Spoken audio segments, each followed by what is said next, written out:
So guys, it is the notorious month of October, and if you know what that means, Halloween is at the end of the month. Now every single year I try to do some sort of Halloween special, and I haven't done one last year I don't think. The year before that I was in America in October, but the year before that I did a Halloween special that got 3 million views I'm pretty sure, because I discussed a couple of real life Pokemon horror stories. After that, everyone's requested more videos, but as my audience sort of grew and grew, I've noticed like more kids watching my content, and I didn't really want to scare them too much. So, if you get scared easily, this video may not be for you.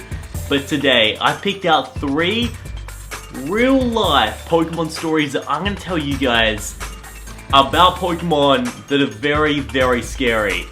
So, put your scared pants on, change your diaper, but without further ado, here's some real life horror Pokemon stories. Let's start with none other than the notorious Lavender Town. I know I've discussed this one on the channel before, and I know you guys have probably heard of it, but I thought, you know what, this is one that always scares my absolute jocks off. This is one that still horrifies me today, that when I go to bed at night, I still think about, like, what the actual heck. And there was a study actually done in 2010 on this as well, so it's still ongoing. Because if you didn't know, when the Pokemon Red game first came out, the first ever Pokemon game, there's a place called Lavender Town. And if you haven't been there before, it's a really spooky town that when you go there, the unknowns, if you see on a sign, randomly spell out, "Leave now." Even the unknowns know you shouldn't be there. But that's not really the point. It's a scary town, scary video games. I mean, that's been done 6,000 times. The point was, when you got here, no one knows why, but the music that was playing is extremely dangerous to people under 16 years old. That's because your ears are so sensitive before 16, they're very, very open to different sounds.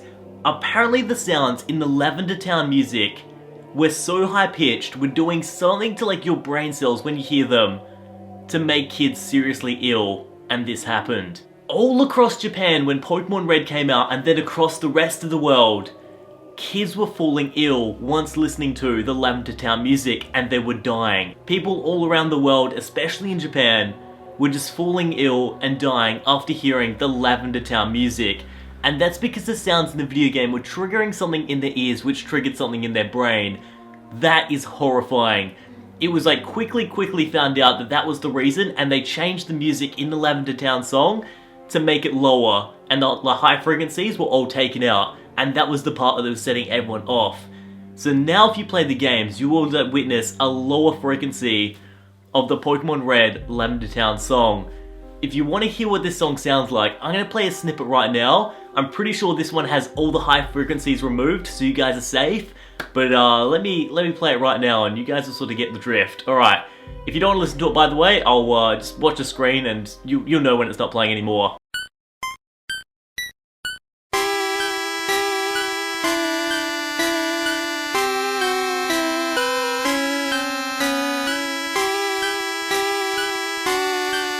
Yeah, apparently after you listen to that for about like, I don't know, 5 minutes or so, and you had a high frequency still in the music, it was game over. You'd pretty much fall ill. And that was the thing. And then they recently did a study in 2010 about that music, and people were still perplexed how they even got through the system, how that was allowed, and it was so weird.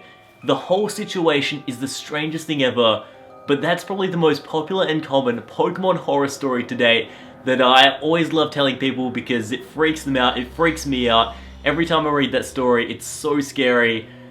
But yeah, that's the Lavender Town tone horror story. But it doesn't stop there with Pokemon. So the next story I'm going to tell you guys about is the buried alive model. And if you don't know about this, it's a literal human that's been buried alive. And that was in the Pokemon game. What's now replaced by a ghost of a Marowak at the top of the Pokemon Tower. You find the ghost of the Marowak. You guys know that, right? Hopefully you got to that part, it's not a spoiler, but yeah, you pretty much find the ghost of a Marowak. Before they replaced it with that, there was actually this model right here of a human that was buried alive. You'd speak to him, he would come out and buried alive would say, You're here. I'm trapped. I'm lonely. I'm so very lonely. Please join me. After this, the battle would initiate, and once in battle view, the buried alive model appears to be a decaying human corpse beginning to crawl towards you. It has 2 programmed white hands that, oh my gosh, He has two programmed white hands to scare the viewer, then brings out both Gengar and Muk for a double battle. But the weirdest part about this whole thing is once the user beat the buried alive corpse, the scariest thing in the world that shouldn't even be in a kid's video game, there was no actions programmed into the game after. You'd beat it, and the game would go blank. And if the buried alive corpse ended up even beating you, the phrase, "finally fresh meat," would occur on your Pokemon screen. Apparently this was changed out in the Pokemon games roughly about the same time as the Lavender Town syndrome was changed out as well. So the very first Pokemon Red games, there's a lot of bad things about it. There's even video proof of someone finding an original copy of Pokemon Red with the deathly music and the boss. So this next story right here is about a man that went really far into the woods when there's a garage sale one day. He went all the way up there and he found one individual Pokemon game.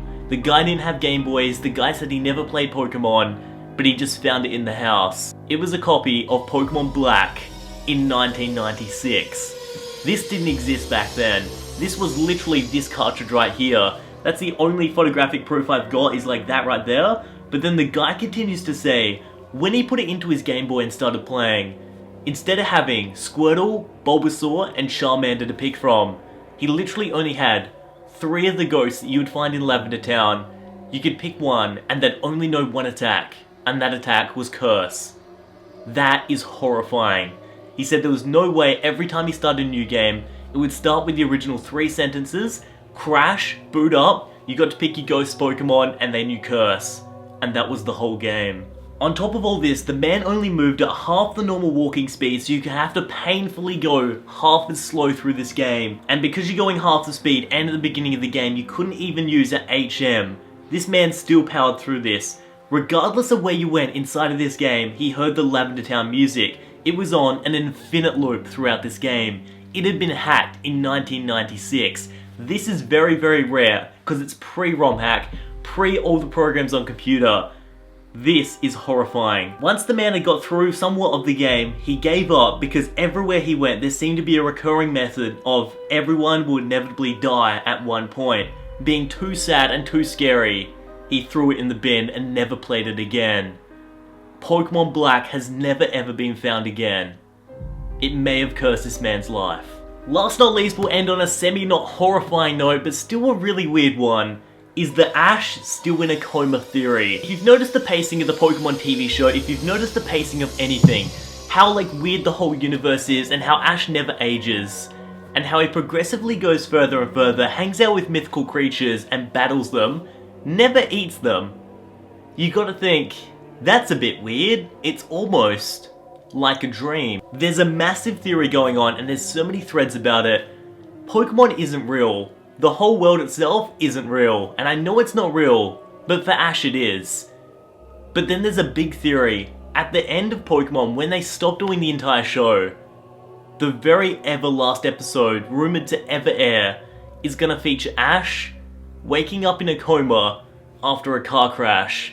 He had imagined all of these situations, everything he'd ever been through. Nothing was real. This was all a dream. It was everything he ever did was dreamt or thought about. That is horrifying. And guys, without further ado, I think I scared myself enough, and hopefully I scared you guys a little bit, because that was the Halloween special of Unlisted Leaf. It is October. Hopefully enjoying your Halloween. Let me know what you're doing for it. But guys, there's some real life Pokemon creepy horror stories. Hopefully enjoyed. Until next time though, keep on gaming. I'll see you next time guys. See you then.